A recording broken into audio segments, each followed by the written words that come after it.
twonye kubaha ikaze mwese mugenda mudukurikira mutwereka ko mugiye mukurikiye ibiganiro tugenda dukora. Ari ibiganiro by'ubusesenguzi tugenda tubereka, hari ibiganiro by'inkuru zagenda zitrendinga ku mbuga nkoranyambaga cyangwa se hano mu gihugu by'umwihariko kuri uno munsi. Tugatse ku kiganiro cyari kibaye kuri Twitter cyase kwazi gitwa Space. Ni uburyo Twitter yashyizeho bw'abantu bahurira hamwe bagafata insanganyamatsiko runaka bakayiganiraho bakungana ibitekerezo kuri icyo kintu. Kuri mugoroba washize nyuma yuko umuvugizi wa RIB Murangira Bitsiyeri amaze kwemeza amakuru yitabwa muri yombi ry'umuyobozi wa Rwanda Inspiration Backup isanzwe itegura irushanwa rya Miss Rwanda ishimwe Diedon cyase muzi nka Prince Kid. Izina yaje kwiyita nyuma yuko yari umuhanzi akaza no kukuza nyuma yaho. Twatangiye nyine kubona amakuru agiye atandukanye ndavuga kuri Miss Rwanda. Tubona bamwe mu baharanira uburenganzira bw'abagore bikoma cyane iri rushanwa, n'undi bavuga ko byari byaratinze kugira ngo ukuri kujye hanze. Gusa byaje gusozwa neza cyane cyane habaye icyo kiganiro twababwiye cyitwa Space cyaje guhurirwamo n'ingeri zose bireba, yaba abakobwa by'umwihariko harimo n'abitabiriye irushanwa. Twavuga nka Mutesi Jure yabirimo n'abandi tutabashe tumenya ko harimo abantu barenga 3200 barengaho, naho tumenya babyitabiriye byose. Gusa twabonyemo umuvugizi wa RIB muri icyo kiganiro, twabonyemo abanyamakuru bagiye bakomeye mu Rwanda, twabonyemo abasesenguzi mu ngeri zigiye zitandukanye, twabonyemo abanyapolitike, ministeri zigiye zitandukanye, ibigo by'imari, twabonyemo benshi cyane muri kino kiganiro. Gusa by'umwihariko tugiye kubagezaho bimwe mu byavugiwemo, ari nabyo mpamvu itumye tukora iki kiganiro kuri JALAS Official TV. Tunabashimira mwese mwakoze subscriber. Mu gutangira kw'icyo kiganiro cyatangiye mu masaha 4 kigeza mu masaha 8, mu gihe cy'amasaha 4 cyabayeho hagiye hatangwa ibitekerezo. Ni ikintu cyahostinzwe n'itwa No Brainer ku bakoresha Twitter muramuzi cyane, aho yari yabyise Miss Rwanda Saga, niko yari yise iyo Space. Mu batangiye rero baganira harimo witwa Ernesto, ni umunyamakuru wakoze hano mu Rwanda kuri ubu ngubu barizwa muri Leta Zunze Ubumwe za Amerika, ariko by'umwihariko yaganiraga nk'umunyamakuru ariko nakaganira nk'umwabaye muri iki kigo cyase wakoranye na Miss Rwanda agana muri 2012 aho yarashinzwe itangazamakuru muri kino kigo. Yatangiye avuga kuri kino kibazo gihari, n'undi avuga ko RIB kuba ivuze ko yataye muri yombi ishimwe Diedone ari ibintu bisa nkaho bidatunguranye, kuko hagiye hagaragaraho kenshi cyane kugenda kwikomwa kuko uyu mugabo biturutse ku yaba kubo akorana nabo. Twavuga ko nk'ibiheruka muribuka neza ko Mutesi Jolly yigeze kuvuga ko Miss Rwanda rakarima ke. Muribuka neza ko Patikop yigeze kuba yavuga ngo nyine ngo agiye kumena umuceri.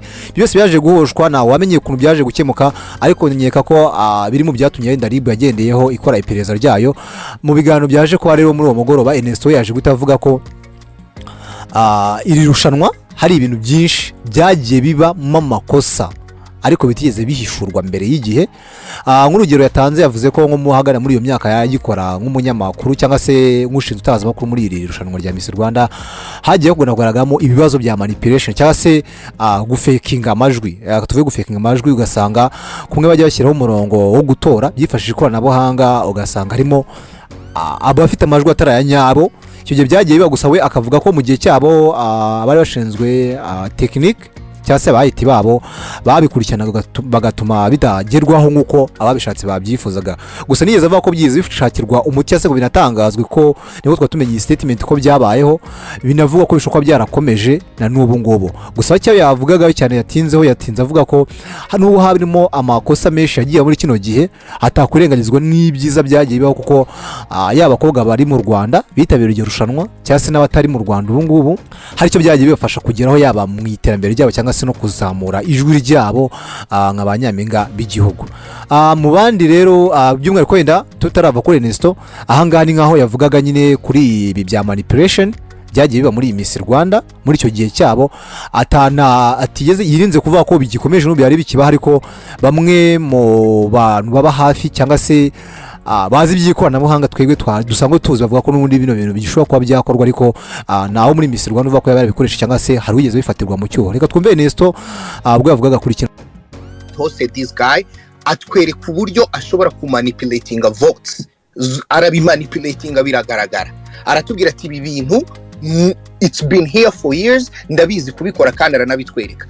Nababwiye ko nanjye nkishinzwe communication muri Miss Rwanda back in 2012 hari umuntu wabikoze, nubwo wenda bahise babitwa aba like IT team yari hari yahise bibasha kubibona, ariko byabayeho. So niba rero abo bantu bariho, umuntu akaza akagaragaza ibyo bintu, still ntihagire ikintu gikorwa, ntago ntekerezaho ko kumva ko umwana w'umukobwa ngo azaze hano kuri Twitter cyangwa ajye hari avuga ati ngiye nakorewe ibi n'ibi, then Medi mubwire, kuko niko abanyamakuru tubaza batangira kukubwira ngo tubwire ngo babigukoze bite, ngo byagenze gute. That's of course harassment, kubera yuko abandi badamu cyangwa se abandi bakobwa bagiye baca hano kuri Twitter bakagaragaza ibyo bibazo, mwagiye mubona ibintu bagiye babakorera abantu bamaze kuvuga nyine kuri ubu buryo bwo gukora manipulation ku majwi. Hari uwitwa Samuel Baka cyangwa se Byansi nko musanzwe mumuzi cyane cyane, ni umunyamakuru uzwiye ku nkuru z'ubusesenguzi. We yaje avuga ko iyi Miss Rwanda ahubwo cyangwa se uyu Ishimwe Dieudonné yaratinze gutabwa muri yombi, avuga ko by'umwihariko iri rushanwa igihe rimaze ritegurwa by'umwihariko we abifite mu nshingano kuva 2014 nyuma yuko aribonye apiganye akanabitsindira, hari makosa menshi yagiye abaho kandi koko bikagaragara, ariko nahabwa agaciro. Akanavuga neza ko hari benshi cyane bakabaye bazaye amakuru baranayatanze, ariko bese bavunye agati mu menyo. Akavuga by'umwihariko nka Mutesi Jolly, akavuga Mutesi Jolly urumwe mu watwaye iri rushanwa, uguceceka kwawe biri mu byacecekesheje n'abandi, bigatuma batabasha gusobanura cyangwa se ngo bavuge ihohoterwa bashobora barahuye naryo muri kino gihe. Bikavuga rero ko Jolly ngo kuba warabaye Miss bikiyongera ukaba n'umujaji mu gihe cy'imyaka ine, nta kuntu waba udafite amakuru ahagije kuri no rushanwa, ahubwo ukaba waracecetse, ari byo bishobora kuba bituma n'abandi baracecetse. Ahangaha ni Samuel, reka twumve ukuntu yabisobanuye mu buryo bwiwe, turaza nyuma aho tuvuga noneho n'abandi tureba n'abandi bagize icyo babivugaho n'ibyo bagiye basobanura. Miss Jolly herself have been part of this. She have something to answer. She knows some information ku bintu byamubayeho 2016 adashaka kuvuga, and kubera ko wabi benefitingamo, she silences others, asilencing abandi bakobwa bagomba kuvuga ibintu bishobora kubafasha to solve this problem. If RIB, ndabona nafande murangira ari muri Twitter space, you can take even this, RIB can go on to investigate ku bantu baba judges bakoze muri Miss Rwanda for years, kubera ko they have some information bahishiriye, they have been complicit to these crimes, kandi babizi kandi bazi n'uburyo byakemuka, bashobora gutanga amakuru kugira ngo ikibazo gikemuke, and they have not been doing that. Niba ubona umuntu ashobora kuvuga ngo jewe ngo Miss Rwanda iranyirukanye, Patikope did it openly, je Miss Rwanda iranyirukanye, ndaza kubera none ibintu byose bigiye kujya hanze tomorrow morning, ngo Miss Rwanda irangaruye, then information is not getting out. That's complicity in a crime mu bintu biri open, kandi RIB can have that authority n'izo mbaraga zo kugira ngo they go deep into these crimes, bagashakisha who is the perpetrator and make these people accountable to what they are doing, kubera ko at the end of the time it's affecting our sisters, our friends n'abandi muri rusange. Hari abajaji bamaze imyaka igera kuri 2-3 bakora muri Miss Rwanda, sibyo ine. Aba bajaji ntago baba informed, nubwo babikubwira hano ngo baba informed ngo buri minsi 2-3, no way, they know Miss Rwanda ijya kuza baradirinze ko bazaba abajaji, they know. Abangabo bari muri timu, ntago wakora imyaka ine ngo tuvuge ngo aracyari umujaji, nguza ngo bidutunguye imyaka ine uri muri timu. Exactly. Miss Jolly have been a judge for how many years? Even n'uyu James turi hano, n'uyu James amaze imyaka ine ni myinshi, ntago byaba bikirikira kati n'iki. Nyuma yuko twumvishije Samuel, hahise hakurikiraho umunyamakuru w'ikigo cy'igihugu cyangwa se RBA bamwita Ingabire Ejidibibio. We yaje we yirinze kugira uwo atunga urutoki, ahubwo we yaje asa nk'ukebura bari kuri ibiganiro ko yabwiye ko ushobora gutwarwa no gutanga itekerezo cyawe muri buryo nk'ubu bikarangira hari ibyaha bimwe na bimwe ukoze wowe utaruzi cyangwa se bikarangira nawe ukurikiranwe. Aravuga ko niba ahantu hari public biba bitari byiza cyane ko umuntu aza cyangwa se ngajye muri position runaka yo gufata cyangwa yo gufata icyemezo, azavuga ati nimba ndi Samuel nkuko twatumaze kumwumva ngo ndatunga utukineza ko uyu ngo yazi ibingibi agomye ko yarabivuze. Nta kimenyetso gihe kigaragaza ko yari abizi, kuko we yashinjaga cyane kuvuga ko aba bantu baje muri Miss Rwanda cyangwa se nk'abajaji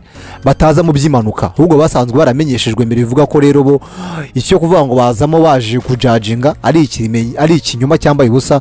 Rero Ingabire yaje avuga ko ibi ngibi nta kimenyetso n'uyu nguyu nawe afite kigaragaza ko aba bose bagiye babicamo bari bafite aya makuru, ahubwo akavuga ko icyaba cyiza ari uko barekera ubutabera cyangwa se na RIB ibifite mu nshingano bagakora iperereza ryabo bitonze, tugateza statement bazatanga uko izabikubiyemo amakuru yose, niba harimo n'abatangabuhamya kimwe wenda n'uyu Jolly turibuze kumva mu kanya, wenda basanga n'uburyo ari mwe mu batanze aya makuru RIB yifashije kugira ngo ite muri yombi uyu mugabo. Nyuma y'uko tumaze kumva IGITEKEREZO wirinze ku cyabivugaho cyane, turaza kuza noneho twumva Mutesi Jolly nyir'ubwite we ni icyo bivugaho ibyo arimo arashinjwa cyangwa se kuba yarabaye Miss akaba ari mwe mu bagize akanama nkemurampaka mu gihe cy'imyaka 4, hariho byaba bihuriye no kuba hari amakuru yari afite n'ayatanga. Reka twumve Ingabire JDBBO akebura abangaba, turaza twumva Mutesi Jolly we ku ruhande rwe nk'umwe mu babaye Miss Rwanda icyo abivugaho.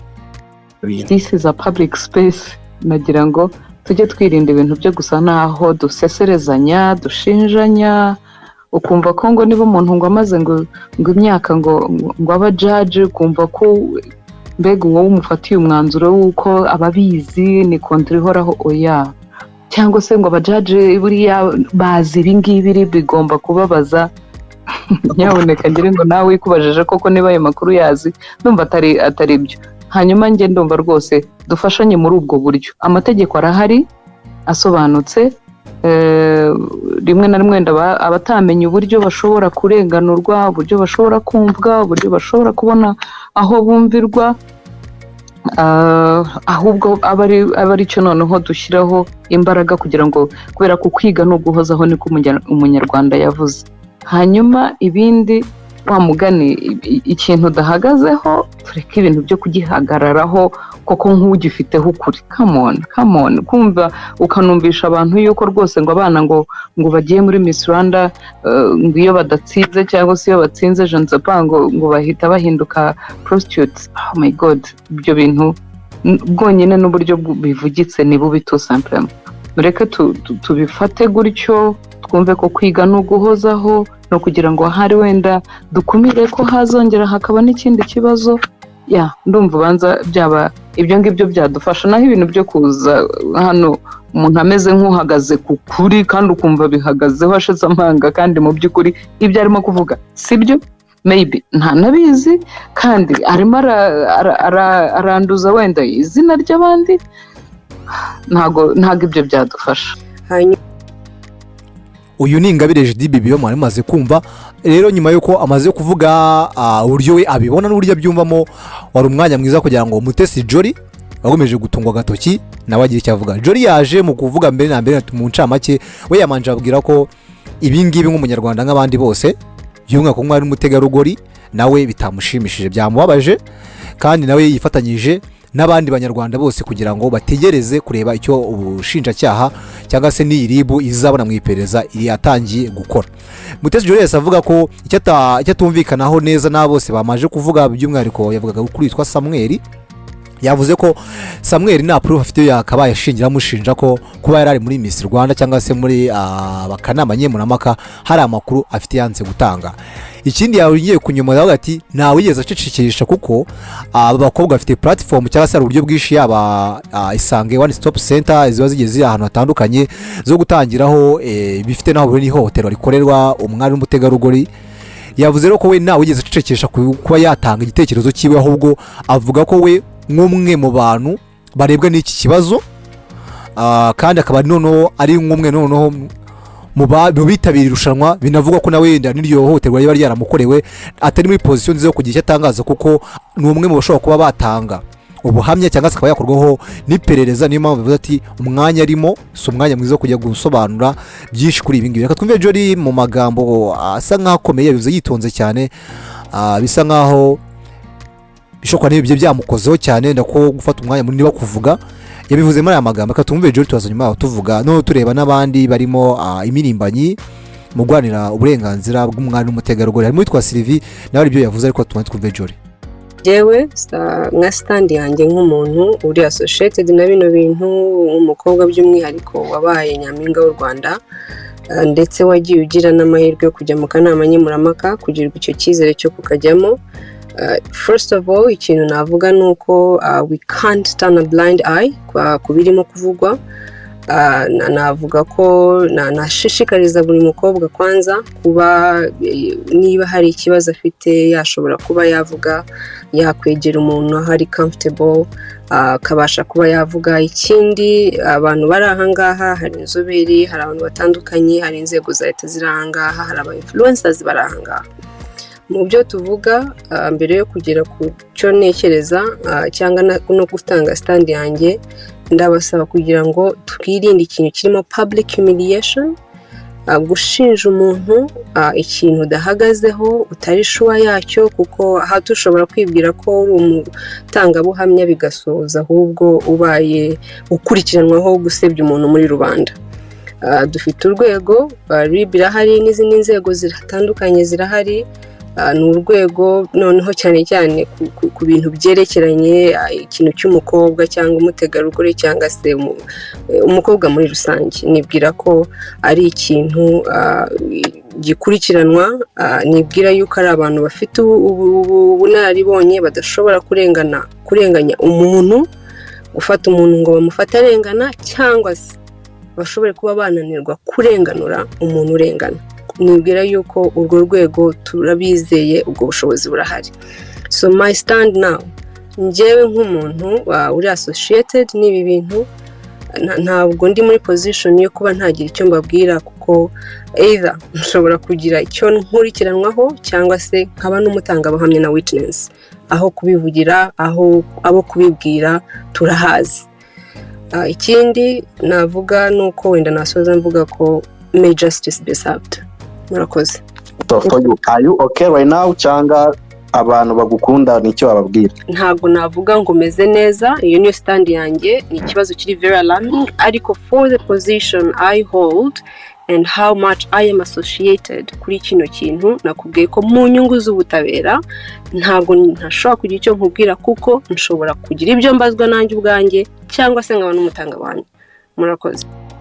Mwamwumvishe ni Mutesi Jolly.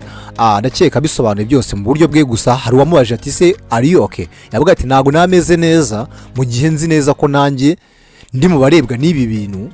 Nzi neza ko isare yose nanjye nshobora kuzaba umutangabuhamya cyangwa se ngakorwaho iperereza kuri ibi byose, kuko nirushanwa nabayemo kandi nagizemo uruhare kugira ngo ritegurwe muri iyi myaka nari ndimazemo kandi nkaba nararigekanye.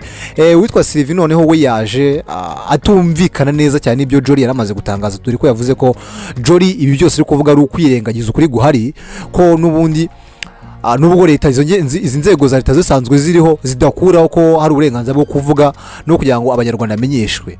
Yavuze ko Jolly nubwo yaba uri muri yavuze nubwo yaba ari muri abantu bazakorwaho iperereza, ko hari amakuru agomba abanyarwanda by'umwihariko abafite naho bahuriye n'iki kibazo.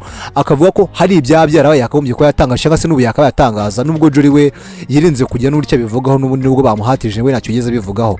Jolly uyu Sylvie yavuze ko nubwo aya makosa yagiye aba cyangwa se Jolly adashaka kugira icyo atangaza, bidakuraho neza ko irushanwa n'ubundi yagiye agira inama kenshi cyane Prince Kid ko ryahagarara cyangwa se rikagira uburyo rihindurwamo.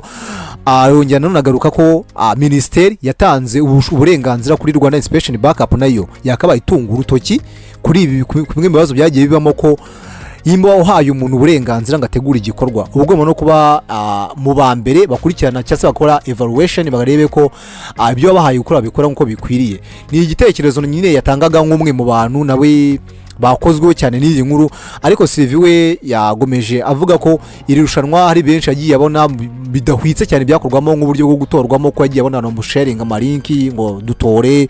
Bigaragara ko bishobora kuba ari irushanwa ririmo ikiso cyo bise inclusion, yuko ari ibindi bintu bigikorerwamo ahubwo abantu batabasha kumenya. Bikagaragara bivugwa ko niba ubu ufite ubushobozi bwo kuba yakwitoresha abihaye abantu be cyangwa se runaka, bizamworohera kuba popularity nk'uko yabivuze, ariko bigoye wa mwana w'umunyarwanda bivuga ko umukobwa wese ahora ashishikarizwa kuba umuntu yimba yakoresha amagambo yavuga ngo niba gushishikarizwa kuba umupilote nubwo nande cyangwa se imodoka nka mutunzi wanyu cyangwa se no kuba aba miss nubwo wenda wanyu nabarabibaye agatangira kuba mu buryo ushobora kuba busaba ndi mikoro azagora wa mwana uturuka muri karitsiye zimwe na zimwe, bigaragara ko bisa nk'aho irushanwa hari igice runaka mbese bireba nabo kitareba. Reka tumve Silivanga bwo yabisobanuraga, turaza noneho dusa nk'aho dufata umwanzuro cyangwa se tuvuga umwanzuro kuntu ikiganiro cyaje no kuba cyarangira kuba tagikurikiye ko ni ikiganiro cy'amasane tukugerageza kuvuga mu ncamake kugira ngo wenda nutakurikiye ibyavugiwe aho hantu ko ni ikiganiro cyari cyakurikiwe cyane nk'uko twabibabwiye, cyari kirimo abayobozi bagiye batandukanye barimo nyine mu nzego zitandukanye, barimo Ange Kagame n'abandi benshi bagiye batandukanye. Reka twumve Sylvie turaza nyuma yaho tubabwira muri make kuntu byaje gusa nk'ibisozwa. Abajaji bari aha ngaha, hari n'umuntu watanze ikiganiro muri iyi minsi y'ubushize, she's my friend Juju, she's also accountable. Whoever had not even a contract had the privilege to enter in that thing is accountable to this. Kubera iki sexual violence n'aba oppressor n'aba humanizer, we smell them. No kuvuga n'umuntu waje kwigisha ikiganiro k'iminota 30 nawe agomba kubazwa. You talk to the manager, you saw the girls, how were they, how they signed, the eyes, the whatever. Abo bantu bose bagomba kubazwa. So abantu babibayemo ba Pamela, ba Egidia, ba Anne, ba James, they are our friend. We are not attacking them, but they are accountable to this whole things we are talking about. Jolie, she's someone we like, we respect, but she's accountable to this thing. So she owes us some information. However, uru ntabwo ari urubuga rw'urukiko ngo baje gutanga témoignage y'urukiko, ariko they shouldn't feel attacked because we are talking about them kubera ko they have been associated. Harababaye associated many times gakeya, ariko as a public we have the right to question them.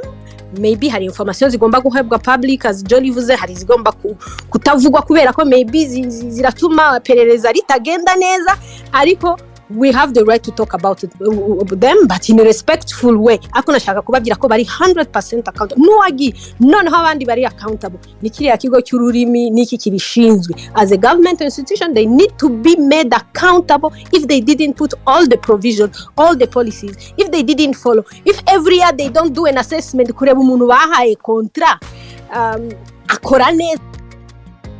Aha, ubu ni Sylvie muramuzi cyane, numwe n'ubundi mu minimbanye cyane ziharanira uburenganzira bw'umwari n'umutegarugori. Nyuma yo kumva ibi byose rero mwumvishe neza ko buri wese ashobora kuba yagira ahabogamiye, gusa twebwe icyo tuvuga ko nubwo byabaye byose nta nzego wenda ziri kubikurikirana zigiye zigira icyo zibivugaho. Urugero nka RIB nubwo umuvugizi wayo yarari kuri iyi space ntacyo yigeze atangaza ko yariho nk'umwe mu bakurikiye n'ubundi bari kumva, nta rundi rero rufite icyo rwabivuzeho. Reka tutegeze turebe icyo RIB yo muri statement zayo nkuko mwakurikiye n'undi bakurikiye ibiganiro byatambutse kuri JALAS official TV.